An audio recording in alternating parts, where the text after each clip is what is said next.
மூத்த பத்திரிகையாளர் கார்த்திகேயன் இணைப்பில் இருக்கிறார். சார் வணக்கம். தற்போது விழா நடைபெற்றுக் கொண்டிருக்கிறது. விழாவில் நடிகர் விஜய் நீட்டுக்கு எதிராக தன்னுடைய குரலை கொடுத்திருக்காரு. இது பற்றி உங்களுடைய பார்வை என்ன? விவரங்கள். அவருடைய கருத்து என்பது பெரும்பாலான மாநில கட்சிகள், அதாவது தமிழ்நாட்டில் இருக்கக்கூடிய பாஜக தவிர்த்து மற்ற எல்லா கட்சிகளோடு கருத்தோடு ஒத்து போகக்கூடிய ஒரு கருத்து தான். தமிழ்நாட்டினுடைய மொத்த பெரும்பான்மையான உணர்வு அப்படின்றது இல்ல பெரும்பான்மையான மக்களுடைய உணர்வு என்பது நீட்டு விலக்க வேண்டும், இல்ல நீட்டு ஒழிக்கப்பட வேண்டும் என்ற கருத்து தான். சோ அந்த கருத்தை வழிமுகின்ற வகையில் மக்களுடைய எண்ண ஓட்டத்திற்கு ஏற்றவாறு தான் அவரும் அந்த முடிவு எடுத்திருக்கிறார். பாஜக தவிர்த்து மற்ற கட்சிகளுக்கு என்ன நிலைப்பாடு இருக்கிறதோ அதே நிலைப்பாட்டோடு தான் விஜய் அவர்கள் முடிவெடுக்கிறார். சோ அதுல பாஜகவை தவிர்த்து இவர் மற்ற கட்சிகளோடு அவரும் உடன்படுகிறார்.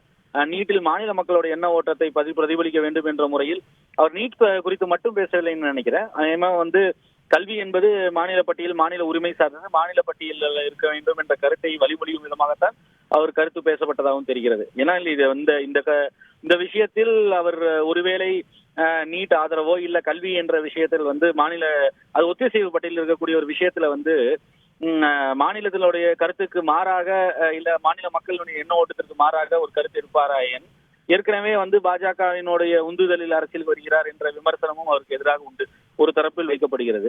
அதற்கு வலு சேர்க்கும் விதமாக ஆகிவிடும். அதனால் அதை தாண்டி மாநிலத்தை பொறுத்தவரை மக்களுடைய எண்ண ஓட்டத்தை பிரதிபலிக்கக்கூடிய ஒரு கருத்தாக இருக்க வேண்டும். அப்பொழுதுதான் மக்களுடைய அபிமானத்தை பெற வேண்டும் என்ற அடிப்படையிலும் கூட ஒரு கருத்து இருக்கிறது. அதே போல மாநில உரிமை சார்ந்த ஒரு குரலாகத்தான் அவரும் இருக்கிறார்.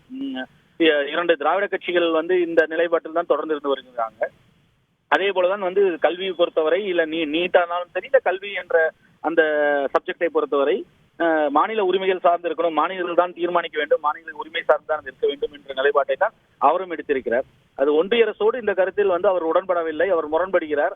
இங்க இருக்கக்கூடிய மாநில கட்சிகள், குறிப்பாக இங்கு ஆண்ட கட்சிகள், ஆளும் கட்சி, அவர்களுடைய நிலைப்பாட்டோடு இணங்கி போகிறார் என்றுதான் நாம் அதை புரிந்து கொள்ள வேண்டியிருக்கிறது.